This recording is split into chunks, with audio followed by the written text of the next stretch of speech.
sort of hopefully explained the idea between going from top to bottom, and now what I'm going to do is going from the bottom up, like the valve controls here, see if they work here, and keep going.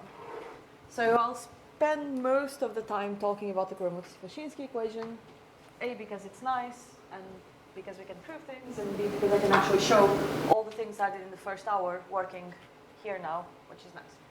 And then I'll go over to these two models, tell you a bit about what we've done here, and then Oscar will come and talk about what we're doing from here to here recently. Okay, so as I said earlier, the Gromov-Sivashinsky equation looks like this. So it's a fourth order PDE. It has a second derivative with the wrong sign in front of it, so this is destabilizing. So this is what makes all the interesting things happen. Well, some of the interesting things happen, and then you have a Berger's nonlinearity. And so, sort of to make that point, if we look at this PDE without nonlinearity, then you just have time derivative equals fourth derivative, well, minus fourth derivative minus second derivative. So this is a diffusion term with the wrong sign, and you can easily see, like if you Fourier transform this ODE, you get for each Fourier diffusion term eigenvalue.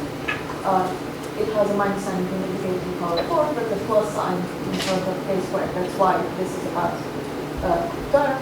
And so if mu is smaller than 1, then this is positive, or this can be positive for small k.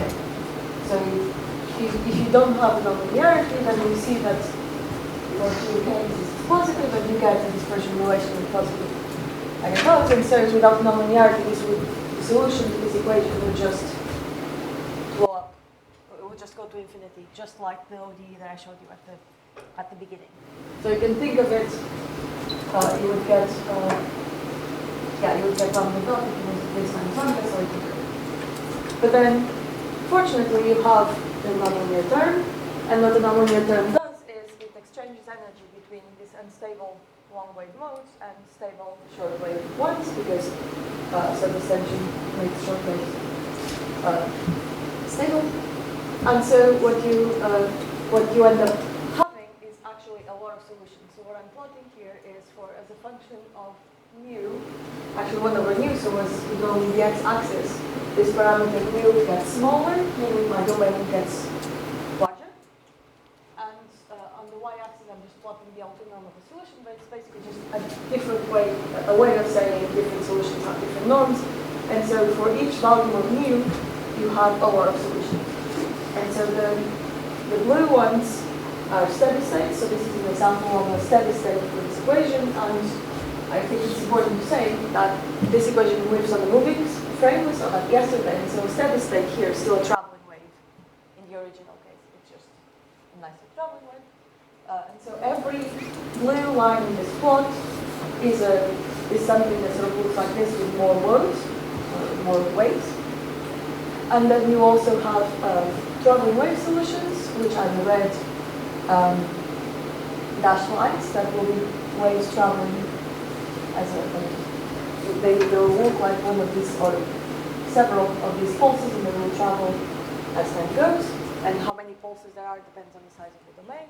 But what you actually see is the chaotic behavior that we just talking about yesterday. So for most values of the parameters, all of these solutions are unstable, and what you see, this is a space-time plot of the chaotic behavior. I'll show you a video of this a bit later.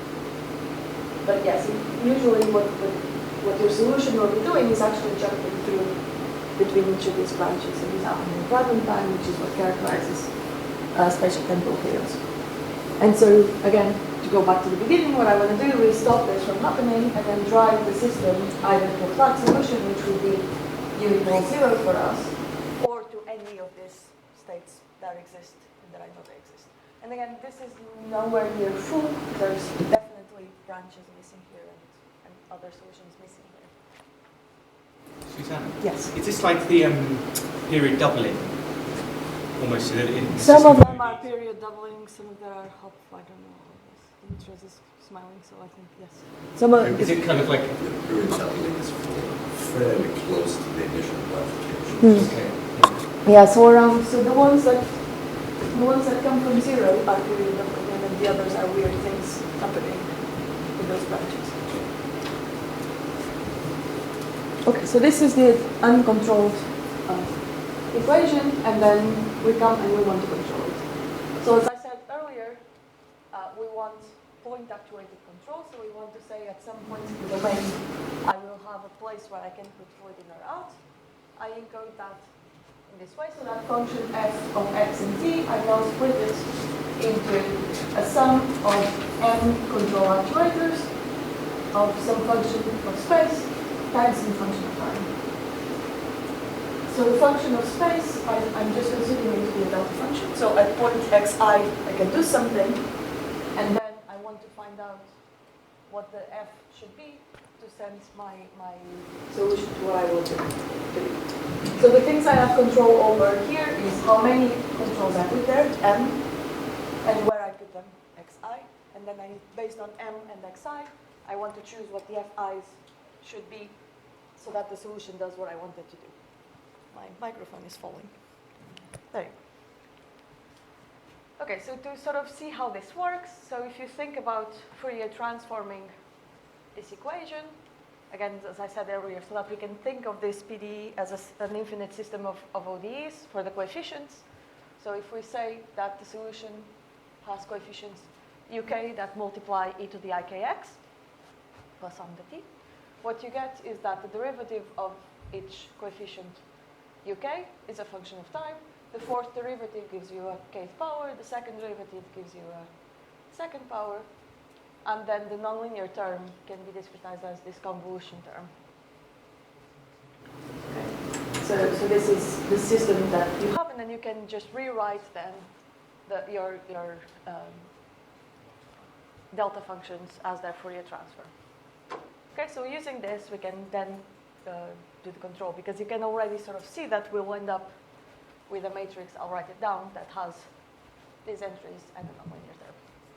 Okay, so you get back, before I actually write that down, I'll just tell you what's the thing that we can prove. So basically we pick u bar to be any of the solutions that I showed you in that plot with lots of solutions. It can be a steady state, it can be a traveling wave, it can be anything. And let the number of unstable eigenmodes of this, eigenvalues of this system be 2l plus 1. So the reason why it's 2l plus 1 is because from the k to the power 4 plus k squared, you can actually work out how many k's will be positive as a function of mu. So that's somewhere between, so you'll have at least 1 over nu unstable modes. And then there's a plus and a minus for each of them, so you get the 2l, and then there's a minus 1 because the 0 mode is always has a 0 eigenvalue. So this is one of the problems that I was talking about earlier. This problem has a 0 eigenvalue. For this, it's not the only reason, but this is one of the reasons I'm going to use pole placement rather than linear quadratic regulators. And so what we could prove is that as long as the number of controls that I have is at least the same number as unstable eigenvalues, then I can guarantee that I can find a matrix K such that the matrix AU, which I'll write down in a second, A plus BK, have negative real, has eigenvalues with negative real part. And so my controls are going to be that function, that matrix K that I find, times EU bar minus EU minus U bar. So the solution is actually, the control is going to be proportional to the distance of where I am to where I want to be. So if I want a flat solution, this is 0, so it's just KU, just like before it was KX. If I have a steady state, I have a steady state.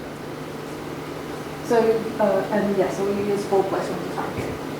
So I'll just tell you how the proof works. I think I'll put something in the board if I can, yeah, I can find my eraser. So the way we do this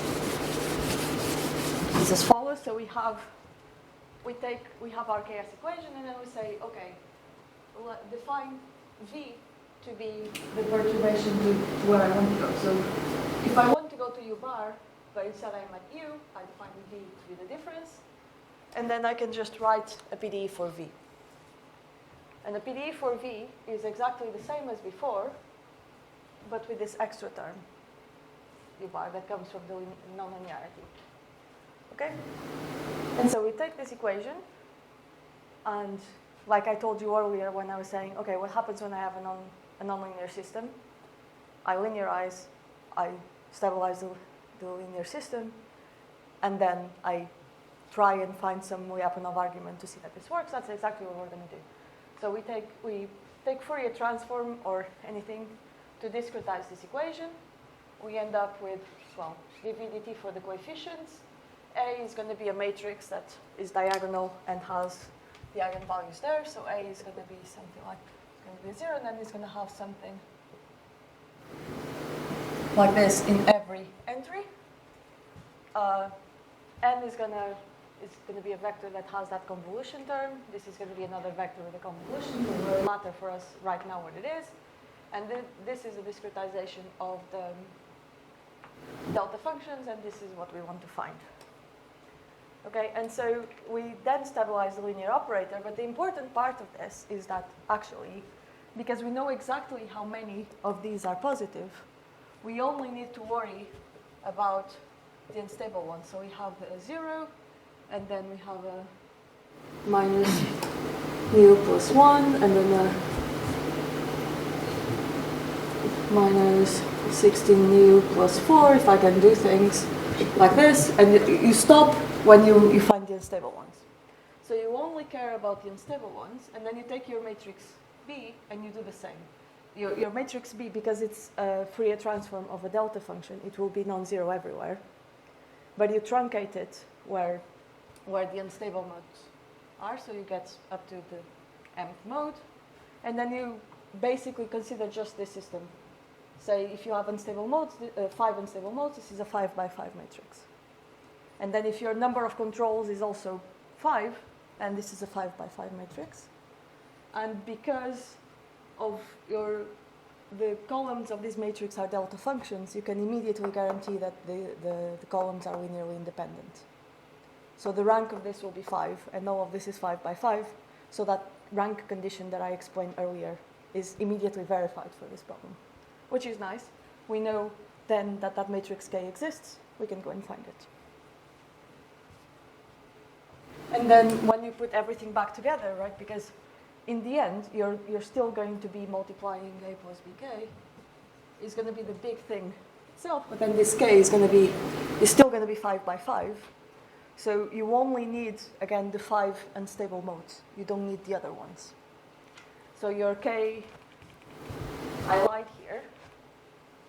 Your K, U minus U bar is actually only the 5 or the M first modes. You only need to know those M in this result.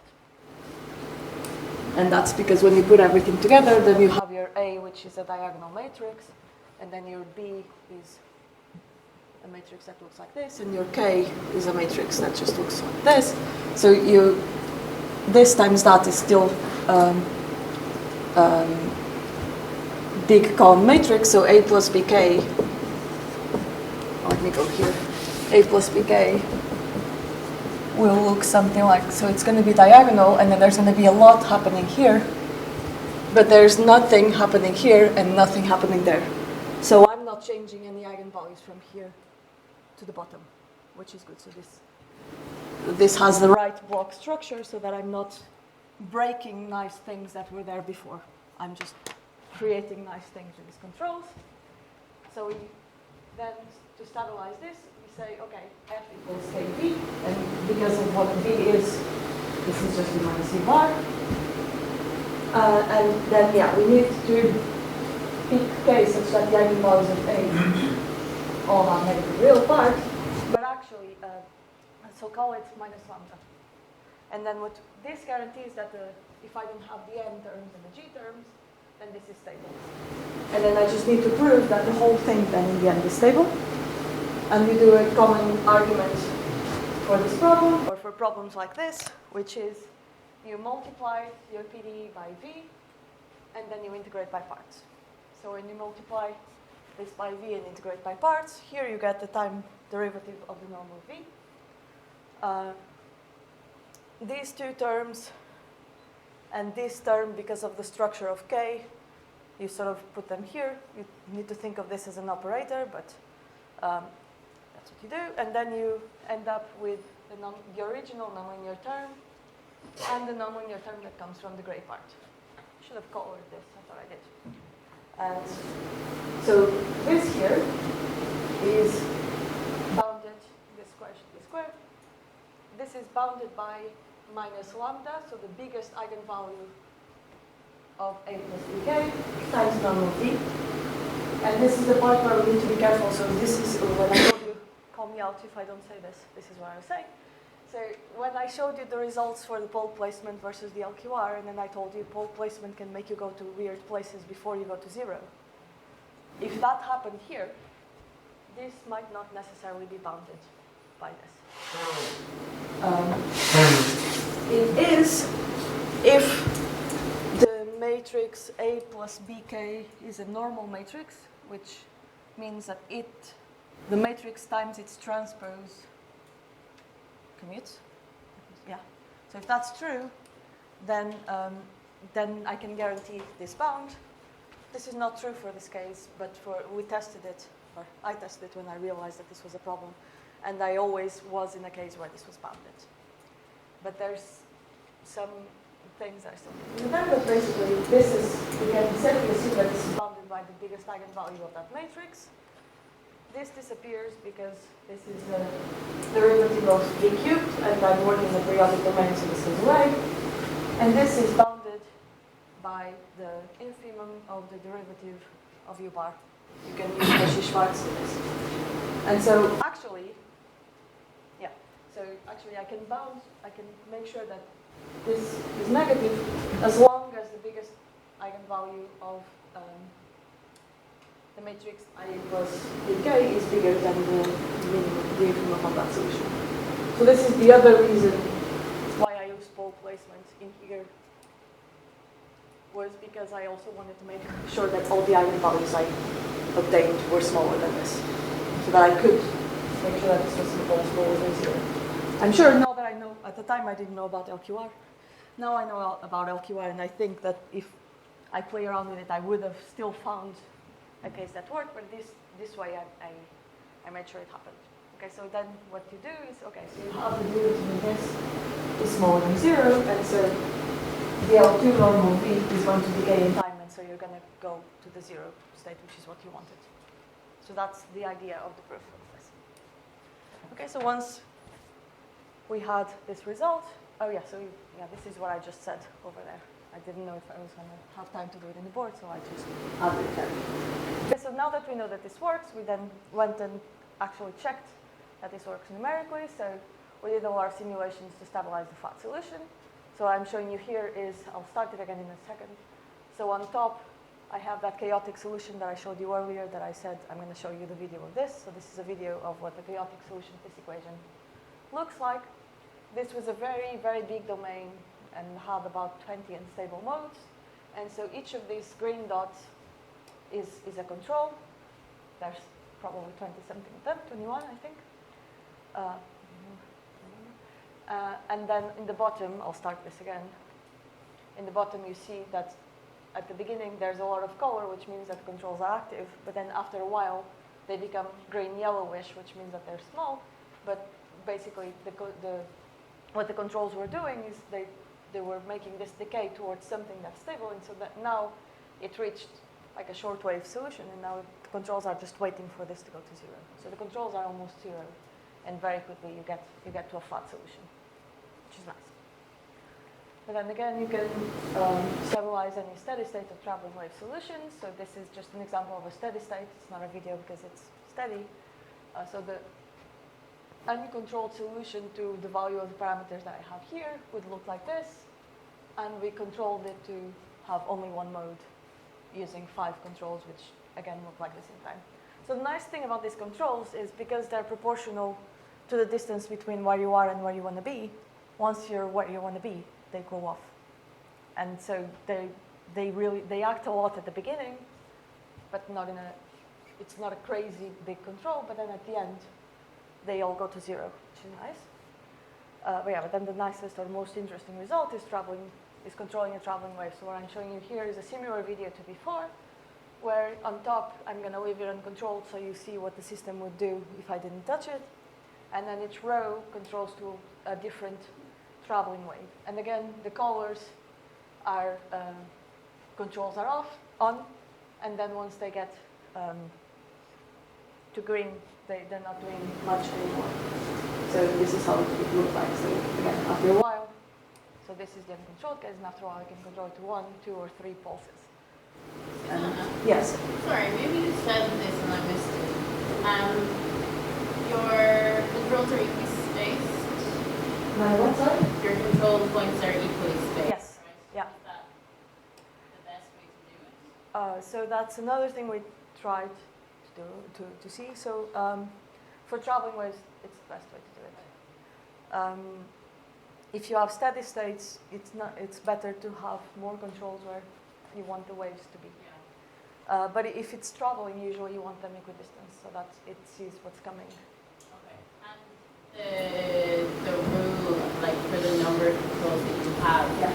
in principle, does that hold regardless of whether they're equally spaced? Yes, as long as you need to make sure that none of them is in a zero of an eigenfunction. Because if it's in a zero of an eigenfunction, it's not doing anything to that mode. Yeah. But as long as you don't hit a zero of an eigenfunction, in principle, you're fine. And I did test trying to use optimal control and everything to like move the controls around. Some person once told me that the best thing you can do is do it random, and then I tried, and it broke miserably. So equidistance was the best I could do. But I didn't make a video of that, but I did make a video of other things we tested, which was, okay, so we have that result that tells us if we have more than the number of unstable modes, we're going to be okay. But what happens actually if, we either predict the number of unstable modes wrong, or we just can't afford to have 21 controls, and so we use 19 instead. And so in this case, I'm saying, okay, I needed 21, I'm using 19. And in this case, I'm going to say, I am constructing my control for a value of the parameter, but the true value was something that's about 10% wrong. And we'll see, like in this case, it will work very well. It will just take a bit longer, and you see much more waves around here that then disappear. But yeah, they're they're the most unstable eigenmode there. But this one pretty much does what it needs to do. It just takes a bit longer. See the same wave as before in the first case. And in this case, what you see is that it will work, but you'll still, like this error will not go away. And more importantly, the controls will always be active because I got my parameter wrong, so the traveling wave that I'm using is not a true solution to the system.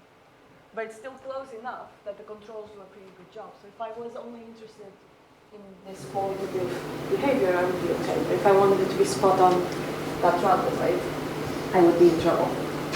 But I think the message is this works pretty well. But again, as we discussed earlier, this works pretty well for the Kuramoto-Szymanski equation, which is not necessarily the most accurate model for what we're trying to do. Okay, so as I said earlier, I got here and I was excited. I was like, we finally managed to do this. Let's go and ask somebody to do experiments on this, and they sent me away. And so we started working on long wave models. So this is work with Alice Thompson, who joined Imperial at the time. And so she did the derivations, like the similar things that Dimitri did yesterday, to include these types of controls on the models. And so so we got the models, the two long wave models that I mentioned earlier for this problem. So you still have a mass conservation equation here. For the uncontrolled case, this would be 0. But for the controlled case, then you get this F here.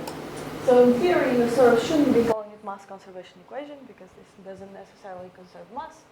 But actually, because of how the controls are set up, it does work out that the mass is actually conserved throughout. And then the two models will give you an expression for the flux Q. So Q is the integral of U in this direction. And so The Benny equation is one that Dimitrios showed you yesterday, but with slightly different coefficients because I use a different non-dimensionalization. But you hopefully will at least recognize the structure. So there's this third derivative that when you differentiate get a fourth. This gives you a second derivative. There's your h cubed over 3. And then there's some other terms here that come from inertia. And note that the control appears both in the right-hand side here and there. But yeah, for the Benny equation, what you do is you just differentiate this and plug it there, and you get an equation for h only.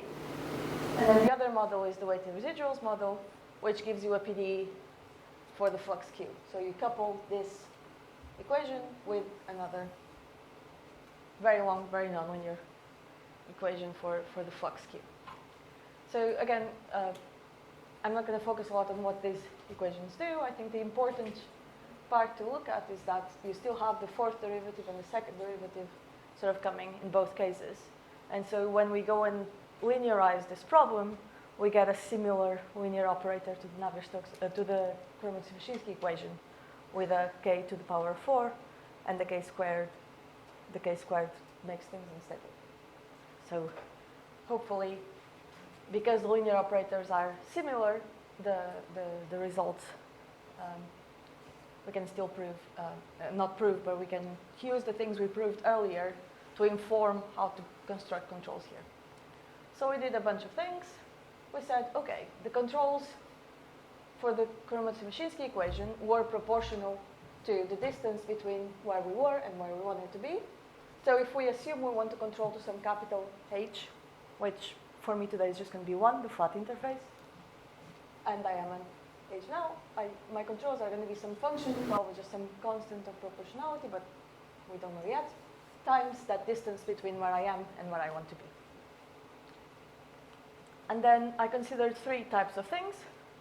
The first thing was a very unrealistic thing, but it's the only type of place where I can do analysis, which is, okay, assume that, first of all, I can observe my interface everywhere, but also I can control everywhere. Imagine that my substrate, somehow I don't have 5 little holes, I can put fluid in and out everywhere.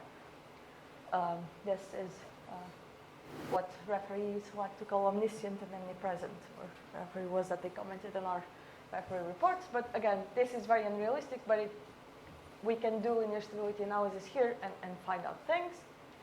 The second case is do exactly the same as I did for the Kromer-Zivotynski equation, which was observe the interface everywhere, but only apply controls at a finite number of points. And then the third, I'll comment on this in a second. The third thing was I can only observe at a finite number of points, and I can only control at a finite number of points. That may or may not be the same number. So the case in the middle is the same as before, but I think the main thing to be aware of is that in the case that I have the weighted residuals model, I have 2 PDEs. So observing everywhere means observing all of H and all of Q. But I'll tell you what we do about it. Okay, so the first case, again, as I said, is easy. But numerically, it can already be a bit complicated. And then the other cases can be a bit hard to simulate, but we made that work. So let's see what these controls do. So in the first case, and that's why we like it, we can just say, okay, let's, just like in the very first example where I said, just have the right-hand side with an F, make F equals to minus alpha times the solution, and then that will stabilize the whole thing. So if you just do that, you say, okay, I want my control to be proportional to H minus 1 with some constant alpha. I can go and find the eigenvalues of that problem, of the linearized problem, and work out, okay, as long as the strength of the controls is bigger than this number, then the flat solution is linearly stable. Now, that doesn't mean that the nonlinear simulations are going to be unstable, but are going to be stabilized, or we'll see. So this is what the eigenvalues look like for some values of the parameters. So this is for the Benny equation, the real part of the eigenvalues. This is uncontrolled, this is controlled, so all the eigenvalues become negative with an alpha. I think this is for alpha exactly equals to this. And this is what happens to the eigenvalues of the weighted residuals model using this prediction. So this is already sort of saying that if we're doing something like this, figuring out what alpha is for the Benny equation is enough to control both cases. And then just to show that this actually works, we did some nonlinear simulations. So on the left is the Benny equation. On the middle, I'm plotting the interface of the weighted residuals model. And here I'm just plotting the norm of h minus 1, so how far I am from flat. They both start from this complicated initial condition, and we apply those types of controls. The evolution is different, but at the end, we get to the flat solution, which is nice. We do that a bit. The decay rate is faster on the Benny equation than the weighted residuals model, but that's expected because that was the eigenvalue for the Benny equation, not for this one. That's good, that's nice. We will never be able to do this in an experiment, but at least we had some hopes that if we can linearly stabilize the system, then the nonlinear behavior is going to be stabilized as well. So in the other cases, it's a bit harder to define the controls, but we can still do, we can still estimate how many controls we need. So in the same way that I've done before for the KS equation, we can do a similar analysis. This was in Oscar's paper, so look at that later if you want. This gives you the number of unstable modes as a function of the Reynolds number and the capillary number and the domain length. So this at least gives us a lower bound for the number of controls that we're going to need to control the problem. And then in the second case, where we can observe everything but actuate only in a finite number of points, we do exactly the same thing. It's just much harder because in this case, we had a really nice diagonal matrix. In this case, we won't because it's much more nonlinear, but you can still linearize. And again, Oscar is going to go through how to do this later.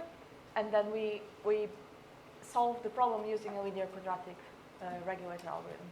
And again, as I said, the LQR algorithm assumes that we can see all of H and all of Q, but we did a lot of simulations and we noticed that because we could approximate Q by its leading order approximation. So we know that Q is either 2/3 or 2h cubed over 3 near h equals 1. And if we approximated Q by this, we just needed to observe H, and that gave us Q and everything else. So this is, I thought I had a simulation, but I don't. No. So for because it does work exactly the same. For the third case, what we did was, okay, so before we started doing the full observation control, which happened when Oscar came, and again, I'll show you this in minutes. What we did instead to start looking at what we can do for this case was, okay, let's do the same thing as before.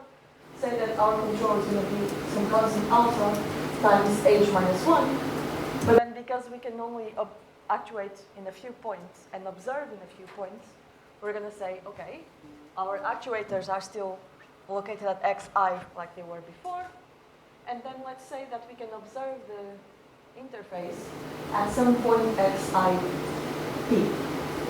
where xip is going to be xi minus some displacement phi. So say I have my wave coming and I'm going to actuate here, but maybe I know what my wave is doing back there or above me or something. And then what this gives you is an eigenvalue problem that you can solve numerically. And so what I'm plotting here now is in the left for the Benny equation and on the right for the weighted residuals equation. But let's just focus on this one. On the x-axis is the strength of the controls. On the y-axis is this displacement. So this being positive means I'm observing upstream, so my wave is coming and I see where it's coming from. If it's negative, it means I'm observing after it passed me, which may not be as good.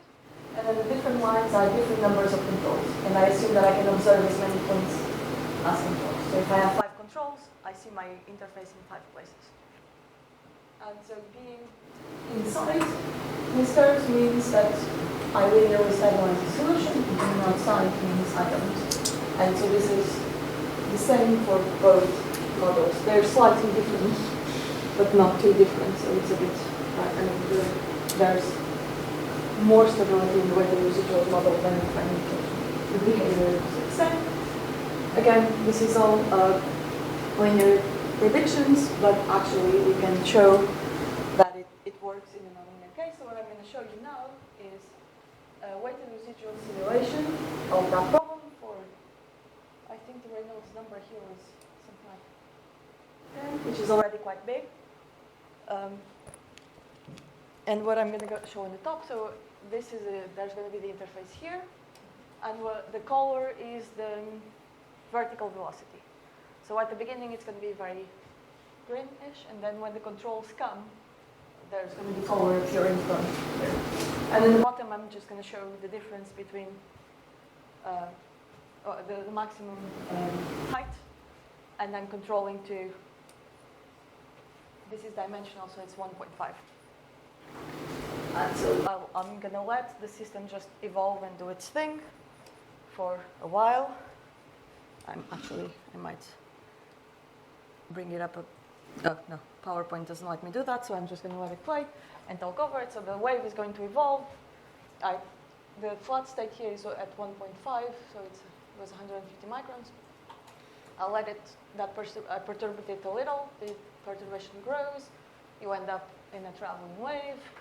I'm going to let it be over there for a bit so that I know that this went to its worst possible scenario, and then at time equals 1, I'm going to start actuating. I wish I could make it go, but I'm not going to restart it again. I'm just going to let it do its thing, but then you'll see it's going to happen really fast. At time equals 1, things are going to switch on, and then the solution is very quickly going to go to flat. But this is, I think in this case, we were using 5-point actuators only. There it is.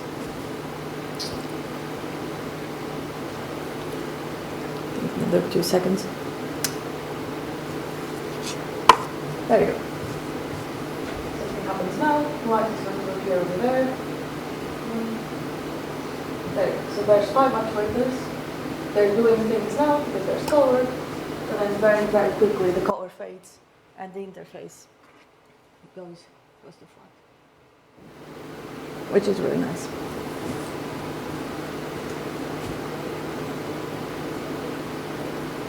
Okay, so then we were here, and we were like, okay, I think this is going to work.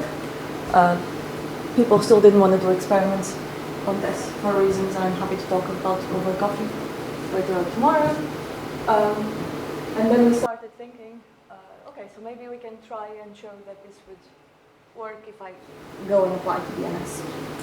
So the first thing we checked was, okay, so we got this value, like for this case where we can assume that we can observe everything and actuate everywhere, so the unrealistic thing we can do linear stability analysis of Navier-Stokes equations and see if that alpha value that I picked for the Benny equation that also worked for the weighted residuals model would also work to linearly stabilize the Navier-Stokes equations.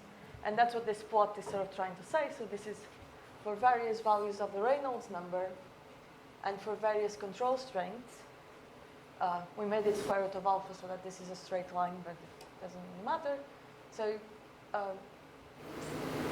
linear stability of the Benny equation predicted that anything below this line would be linearly stable. So I can stabilize the Benny equation with controls of this strength for whatever values of Reynolds number I have here.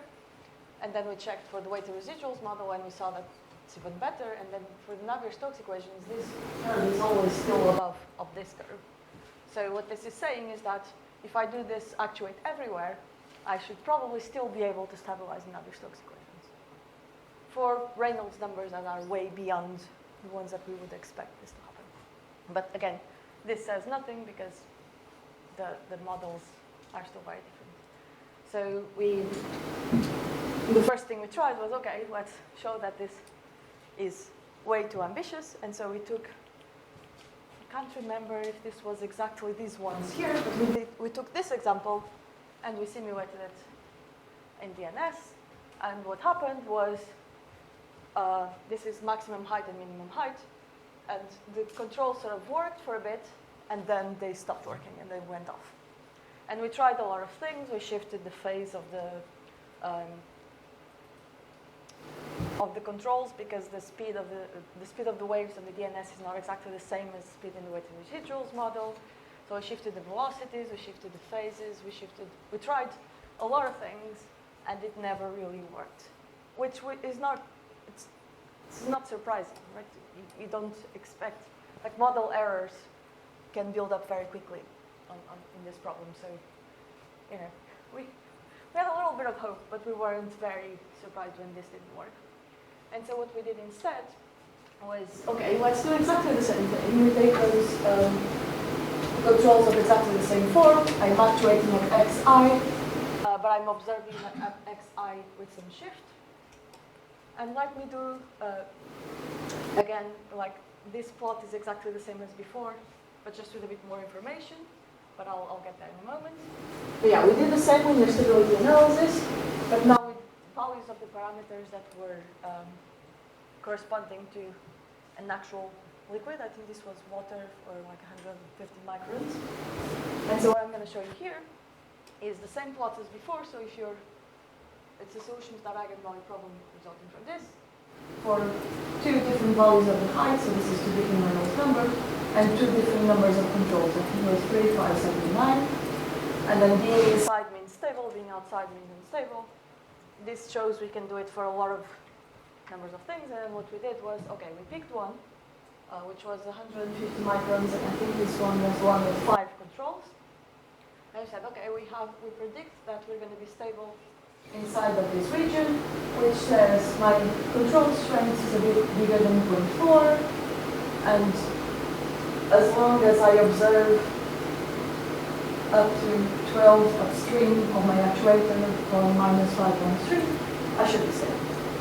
And then what we did was we picked a bunch of, we fixed a control strength of 0.7 and simulated a lot of displacement of the observers, or we fixed an observation displacement and varied the strength of the controls in such a way that we caught parameters outside of this curve and inside. And each of these things in orange means that we successfully stabilize this in the Navier-Stokes equation, and black means it didn't work. And so the main difference is that the observation here now is observations from DNS and not from the control, and not from the model. So we use the model to find out what alpha needed to be and what the displacement needed to be, or in other words, the control rule. And then instead of feeding it observations from the model, we fed it observations from the DNS. And we pretty much stabilized when we were expecting to stabilize, and even in some cases that we weren't, which was really good. And so this is just working. And this is just to show what's going on. Also, when we were trying to work out why sometimes it worked, sometimes it didn't. So what I'm showing here is a snapshot of the horizontal velocity in the top row and the vertical velocity in the bottom row for the model, the weighted residuals model, and for the DNS, one time step after I start applying control.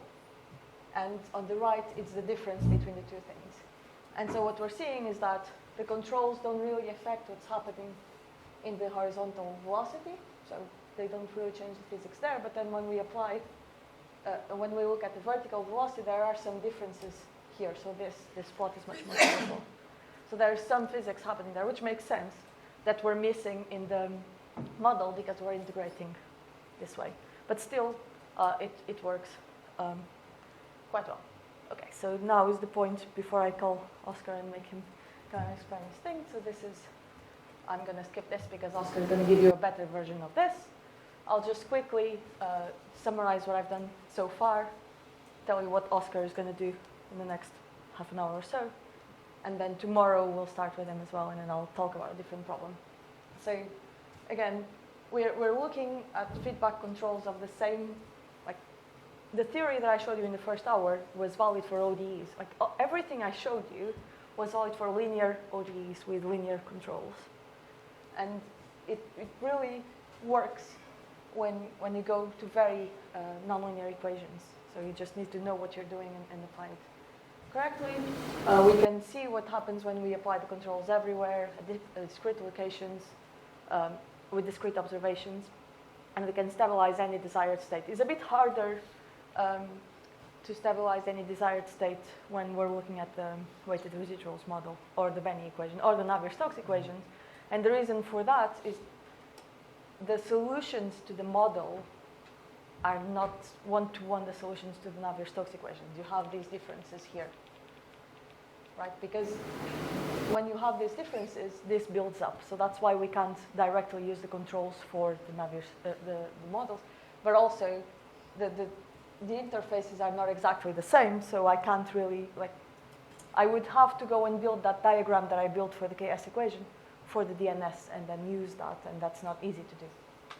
So it's a bit, you have to work a bit more if you want to control to a solution that's not a flat state, but that's still doable, and I'll do some of that tomorrow, using different types of controls. But yeah, so all of this is doable, and now Oscar is going to tell you about how to do this better for the weighted residuals model, and talk a bit more about how to talk to the DNS, and then Tad will actually talk about the DNS tomorrow, and then I will then shift the control actuation mechanism so that these linear proportional controls don't work anymore, and then tell you about what we can do when that happens. Okay, cool. Okay, so that's the label pointer. Right, so just like Susana said, this is the problem we're going to be looking at. And Susana was looking at it for these long wave models like Benny and weighted residuals, but we're going to stick with Navier-Stokes. So like in many of the talks that we've had so far, we have a falling liquid film down some inclined plane, and where we've sort of tilted the coordinate system, so the gravity acts sort of sideways. And we're interested in stabilizing the height of the interface to a flat solution, h is equal to 1 or perturbations is equal to 0. And we're going to allow ourselves to do that with this finite number of actuators again. So here in this example, we've got 5, and each of these 5 in Susana's ones, where everything, all the numerics is being done with pseudo-spectral methods, all of these were Dirac deltas, but I think it would be very difficult to put Dirac deltas onto some big finite volume simulations of Navier-Stokes, and so for us they're sort of in the limit of some parameter that we just pick out of our hats. They're Dirac deltas, but they're sort of periodic, almost Dirac deltas. But it doesn't matter. That doesn't matter too much. You can sort of change the width of them, and everything still works. And the reason to sort of double down on what Susana said right at the end, the reason we're going to control to the flat interface is that h equals 1 is a solution to Navier-Stokes, it's a solution to weighted residuals, it's a solution to Benny, and it's a solution to KS. Unfortunately, if we want to control to traveling waves or anything else really, we can mathematically, but from a sort of computational perspective it gets a lot more difficult, because what we want to do is control towards some unstable traveling wave, but the problem is we don't know what that is for Navier-Stokes. And so we can control towards what we think it might be, but we don't know. And so we'll leave that for a future workshop when we've solved that problem. Okay, so just like I said, we've got Navier-Stokes, and we had this yesterday from Dimitri and earlier with Susana, and we can see we've got the effects of gravity coming in here, and then we've got the inertial effects on the left, very standard. And then just as it was 20 minutes ago, we still have these boundary conditions at the base. And this is problematic because we don't really know what to do with boundary controls. So we're going to talk a little bit about that in a minute. And then this nasty, unpleasant, nonlinear dynamic stress balance, which we did so much interesting things with the asymptotics yesterday. And so that's leaves us with a very, very difficult problem to control. Like we did in the last hour or so, we've been talking a lot about KS and how we can, it's only weakly nonlinear, and so we can do interesting things with the linear part and bound the nonlinear part and find some Lyapunov function and whatnot, but that's not going to work here. And so what we want to do is do this control, right? And so this is exactly the control problem we had earlier, but now we're going to keep this matrix here, and we're going to leave this not as the identity for a little bit. And I apologize because I thought I'd match notation absolutely everywhere. But I think Susana had these as x's, and I've not got them as x's because I wanted to keep that for the spatial axis. But just like before, all we need to do is choose some operator so that this, which is the Navier-Stokes, this is Navier-Stokes, and this is all of our control stuff. We just want to choose this operator. How hard can that be? And it's just not possible, right? These are infinite dimensional, nonlinear operators. We just can't do it. And so just like for KS, we're going to linearize. And so now these are all linear PDEs. And that's a bit easier, but like I said, KS, we could do the nice Lyapunov stuff. We just can't do that here. And so we're going to end up with, if we do that, with these operator-valued Riccati-like equations, which we'll have a little bit more of a look at later. And we just can't solve these. And so if we discretize them, we have these linear ODEs, just like Susana said with the looking at the Fourier transform problem, right? So we have an infinite number, but we only care about the unstable ones. Okay, so this is where we're at, right? So we've got the Navier-Stokes film on the left. This is the problem we'd like to control. And, I mean, it's horrible. A lot of this workshop is talking about how difficult these flows are to model and how all of the interesting maths that we have to do to get something out of it. And on the right, we've got these nice LQR controls, which are really cheap to compute, right? So all we need to do is find this one operator, and then everything else is just applying this operator over and over and over again. We don't have to worry about doing things during the simulation. The work all happens at the front, and that's one of the nicest things about LQR controls. And then the other thing to really hammer home is that LQR controls work for distributed controls, and what that means is where you can control everywhere in your PDE. And everywhere has the caveat that maybe you have some restrictions on your function. So maybe the control has to be 0 in certain places, but it's not like saying, oh, you can only apply a control at the boundary like we have for the Navier-Stokes problem. And so there are some big problems that we have to bridge to go between the two of these. And that's what we're going to be talking about. So, like I said, we need to find some way of converting to a system of ODEs that makes sense for this problem. And the first thought might be, oh, well, if you discretize the Navier-Stokes equations, maybe we could give that a go. And that doesn't work. The discretization is absolutely ginormous, and like I said, you have this boundary control issue that makes it not really suitable for LQR.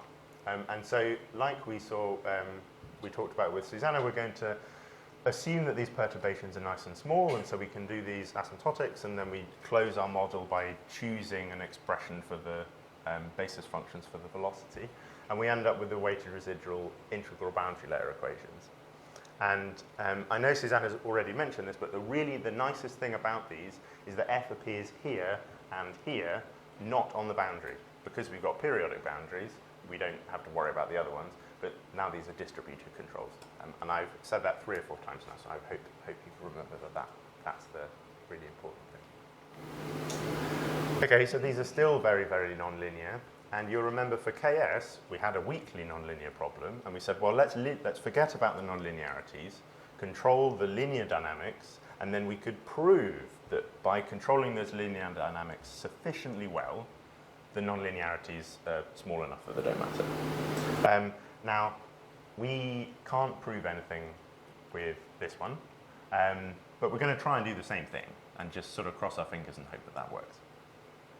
So we're going to, assume these perturbations are really, really small, and we linearize the PDE, and then finally, pick your favorite discretization, and this is what we're going to end up with. Now, with Susana's talk, we picked like a Fourier series for this, and so that works fine, and that's really nice because actually you can keep it in an infinite number of dimensions and think about the unstable subsystem at the top. But for this, we're going to want to plug it into something with Navier-Stokes, right? And so we're going to want to be doing DNS, and you can do spectral methods for DNS, but as you'll find out later with Radu's session, we're going to want to be doing something that lends itself a little bit more to a finite number of cells. And so we're going to have to restrict the number of dimensions that we use. But this is nice because this is exactly the sort of the set of ODEs that Susana was talking about earlier, and we know exactly what to do with these, up to a point. And we'll talk a little bit about the practicalities of finding these matrices in a minute. So this is what we've done here. So what Susana did was start sort of halfway between here with KS and go down. But we started with the Navier-Stokes, and this sort of assumption that we can pretend that the Navier-Stokes look a lot like weighted residuals is the one that we're hoping is going to hold up. And now in the original papers where they derive these set of weighted residual models, you can demonstrate numerically how well they approximate things like wave heights and wave speeds and all that sort of thing. And they work really, really well up to Reynolds numbers of sort of 7-ish. And they work reasonably well up to Reynolds numbers of order 10. But after that, they're a bit useless for sort of predictive capacity. And so that's where we might expect the controls to start breaking down, if we're sort of crossing our fingers and pretending that the Navier-Stokes, well, they look mostly like weighted residuals. And while weighted residuals, you can sort of linearize them, and linearize the PDEs, well, you can probably discretize them. But at least we can compute controls for these things, right? And we're going to, cross our fingers and wish upon a star and all of those other things. And we're going to say, well, if we take these controls that we've derived for these things and just apply them to Navier-Stokes, because that's the beauty of feedback controls, is that once you've computed the matrix, all you need to do is plug in the data and it gives you your control. So we don't have to do these open loop controls, which Susana showed didn't work, right? If you take a Benny controller or a weighted residuals controller and apply them to Navier-Stokes, it just breaks. Because that's the nice thing about a feedback control. Okay, so just like Susana said, all we need to do is plug this into MATLAB, right? Unfortunately, that's fine if you have a 5x5 matrix, but if you've discretized with 1,000 or 2,000 points, you've got a 2,000 by 2,000 matrix, and MATLAB, well, it throws a hissy fit, basically. And so we need to have a bit more careful think about the numerics that we're going to end up doing. Especially, so this is the continuous algebraic Riccati equation that we're going to need to solve that Susana was talking about earlier. But one of the things we'd really like to do is say, well, what if we can't see the whole interface? What if we can only see half of the interface or a finite number of points? And then actually what you end up with is this Riccati-like system of matrix equations, where this one at the top looks a lot like this one. This one is what's known as a Lyapunov matrix equation, and there's lots of literature on this, and this is easier to solve, but not too bad. And this is another unpleasant one. And we'll come back a little bit to this one probably tomorrow morning. Okay, so to solve this top one, like I said, Susana says, well, I'll put it into MATLAB, and that's fine for KS. But with weighted residuals, we need to have a bit more of a think about how we can exploit bits of the structure to do the numerics slightly more efficiently. And I'm not going to go too much into this because it's heaps and heaps of numerical linear algebra done back in the 70s, but we're going to go over it very, very quickly. So the key here is to notice that we can construct this matrix, this Hamiltonian matrix, which has some really nice properties, and then we can use factorizations of this matrix to show that things are going to converge nicely. And before this, you had to use lots of iterative procedures, and essentially what this does is say, well, let's look at the system that we're iterating to find our solution, find the unstable eigenvalues and the stable eigenvalues of that system, and just throw away the ones that we know are going to disappear as we go off to infinity. So the nice thing is that for this matrix H, and I'm not going to go into too much why, it has this Hamiltonian property, which turns out, I think it means something slightly different to the linear algebra people that it does. So I think people who do physics. We can show that if lambda is an eigenvalue of H, then so is minus lambda. And we can also show that none of these lambdas have zero real parts. And what this means is that you have half of the lambdas have positive real parts and half of the lambdas have negative real parts. And so we can then find this orthogonal matrix, and this is known as a Schur factorization for people who have done linear algebra courses before. And the nice thing is that these aren't unique, right? We can reorder all of the entries in this matrix on the right, the Schur factorization, so that the negative eigenvalues are all in this. The eigenvalues with negative real parts are all in this top left-hand corner. And then we can notice, and again, this is a bit of a stretch, you notice, and I love this part in proofs where it says, oh, you notice that this, and it's, well, How long did it take you to notice that? You notice that you can just re-express that equation in this sort of block matrix form, and then you plug in this solution here, and you can prove, relatively quickly in a page or so of very nasty linear algebra, that P is positive definite, which is a condition on the solution to these equations, because there are lots of solutions to the continuous algebraic Riccati equation, but there's only one positive definite solution, and that's the solution that you need to find the control. So we found P, and it's positive definite, and we can also show that given this P, the eigenvalue, the spectrum of A plus BK is strictly negative, and that's really important. Okay, so what does this actually look like, right? So we've now, Susana's done the theory, I've talked about the actual practicalities of the numerics, and what does this really look like when we do LQR for the discretized, linearized asymptotics of Navier-Stokes. And so if we have a little bit of a think about what this matrix really means, is you're taking this vector of heights, which is an approximation of the function, and you multiply it by this matrix K, and out of that you get, say, 5 control amplitudes, which B then applies to the problem. And so you can think of the matrix vector multiplication as a correlation between your heights and some gain function, because this is called the gain matrix, right? There's some gain function, and the value of that correlation is the strength of the actuator. And what we've got here is in black, we've got this sort of approximate Dirac delta that we're using for actuation. And in red, we've got this gain function that we're going to, or an approximation, because it's, again, it's a finite number of ODEs. And you can see why the proportional controls, where you just say, well, the strength of the actuator is exactly proportional, or proportional to minus the height of the film. You can see why those work, because these LQR controls, they look a lot like a proportional actuator, but they're a little bit different. We've got these sort of little upstream and downstream waves, and these little perturbations away from those proportional controls either side. So it's nice to see why that would work, but this should work optimally in some sense, and that's something that is nice to achieve. Okay, so here we have the output of a basilisk simulation, which tomorrow I'm sure you will all become very familiar with. And we're going to allow this wave to evolve in time, just like Susana said, until it's as saturated as it'll be. So this problem is as hard as it could be, right? For the smaller the wave, the closer to the linear limit we're going to be. And so we're going to allow it to become as nonlinear as possible. And then we measure the height at the finite number of locations in this vector. And then we multiply it by this gain matrix to get our, I think, what have I got here? 5 actuators. And then we're going to allow that to evolve over time. And because you've seen Susana's talk, none of you are impressed by this, because you've seen this for KS, and you've seen this sort of for weighted residuals. But this is Navier-Stokes. This is much more difficult, even though the plot looks exactly the same. And so that's really good news. But unfortunately, we've got higher Reynolds numbers at the bottom and lower Reynolds numbers at the top.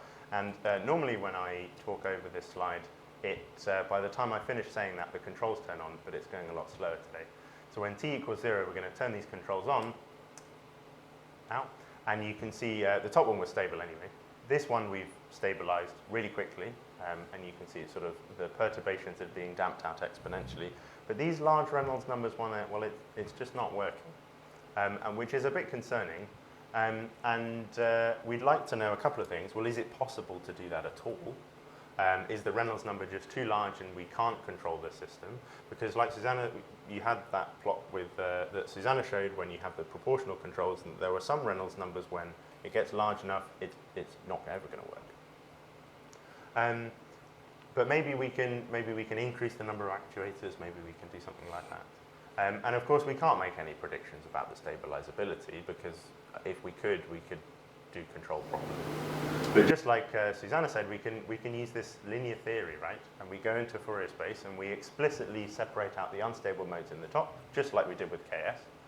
And then I've ignored, so now because we're doing this optimal control, there is a corresponding KS matrix that we are not going to forget. but I've just ignored it for now because it makes this a bit more explicit. And so just like for KS, we're going to go, well, hopefully the number of controls should exceed the number of unstable modes. Plus 1, because there's a mode, the 0 mode will always have a 0 eigenvalue. And so, but because, just like Susana said, we're trying to control towards h is equal to 1.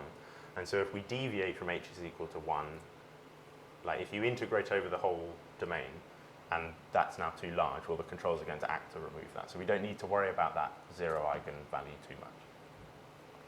And you can see here in this difficult plot, but I couldn't think of a better way to explain it, that all of these numbers in black is the minimum number of controls that were necessary to stabilize the system, the Navier-Stokes system, that is, and in red is the minimum, is the theoretical prediction of the number of actuators we would expect. And you can see absolutely everywhere in this plot, it's either the same number or fewer, right? So actually the non-linearities in the Navier-Stokes, they're helping us out. And again, that shouldn't be too surprising if we think back to some of the things we saw yesterday about how the effects of surface tension, which is where a lot of these non-linearities are cropping up, is helpful for flattening the interface. And that might be less helpful if we're trying to control towards traveling waves, however. But we'll cross that bridge when we come to it. And one other nice thing to notice about this diagram is, as I said earlier, weighted residual starts to break down in its predictive capacity with Reynolds numbers of 10, 20. But we're going all the way up to 100. And we can keep pushing this out for a bit longer. And that's a really nice surprise. That actually, even though the linearization should really only be good for very small Reynolds numbers indeed, but you can push it a lot further, and that's interesting, and we don't know why. So if anybody has any intuition as to why that might be, that would be excellent. Okay, so I think I'll probably stop there for today, and that'll leave us 20 minutes tomorrow to talk about making this problem more difficult, and we'll go back to these Riccati-like systems of equations where the numerics is truly horrendous.